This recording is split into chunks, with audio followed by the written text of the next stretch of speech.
In this tutorial we'll discuss cutting lines. Cutting lines are used by polycutter object. You can change some parameters for cutting lines, like the width of the line or cutting material which is used by the cutting line. We can also specify a force that will be applied to parts after cutting, so it will look more natural. So let's try this now. We will select material to our polycutter, and when we use it, you can see that this cutting line has a texture now. We can change it to one color material, for example this blue material. Also you can change the width of this cutting line.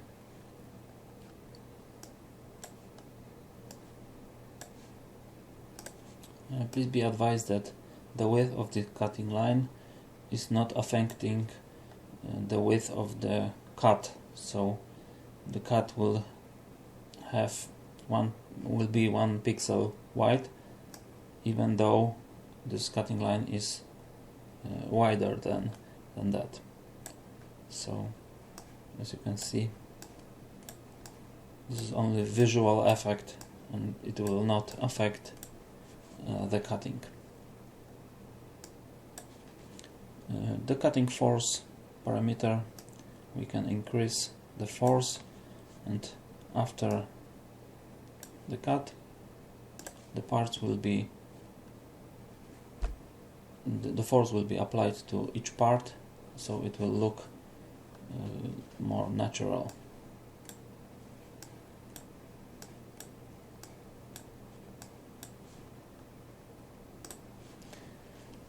Also we have allow cutting inside parameter. This is experimental parameter, and it will require a bit more explanation. A Polygon cutter works that way that when you create cutting line, it must be started outside of the object and finished also outside of the object. Only then Polygon cutter will cut your object. In the situation where you finished cutting line inside an object, or you start a new cutting line inside of the object, nothing will happen. This parameter will allow you to make such cuts. Please note that each polygon in Polygon cutter is represented by set of triangles,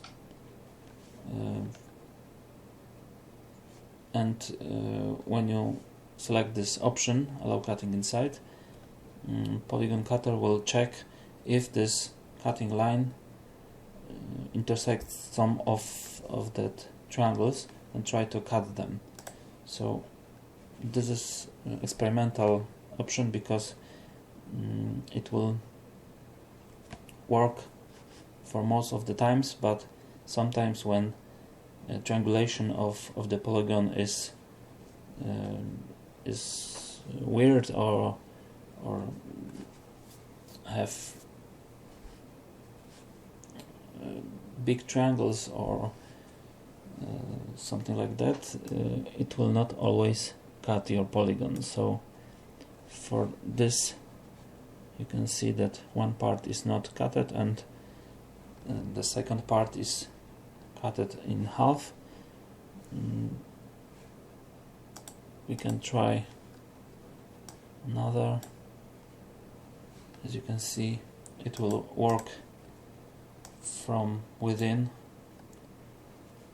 the object, but the cutting is somewhat unpredictable because we don't see the triangulation, so we can't tell how these cutting lines will go in that object. So that way this is an experimental parameter. If you need something like this, you can enable it. It is disabled by default, and it must be checked in polycutter object to enable it.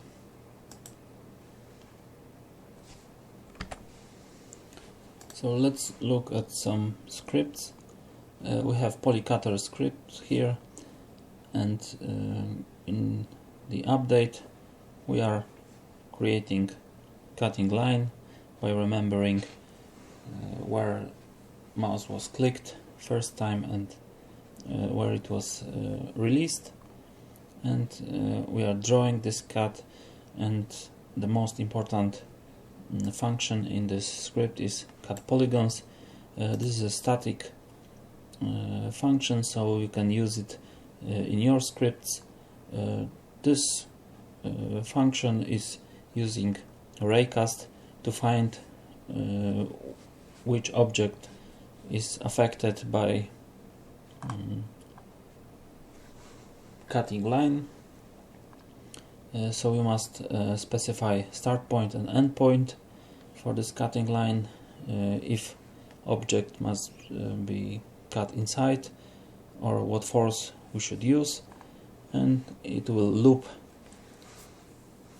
all polygons and try to cut them using these 2 points that you specify. So this is a simple script. We have only one function here which will draw this cut using line render, which is attached to our game object.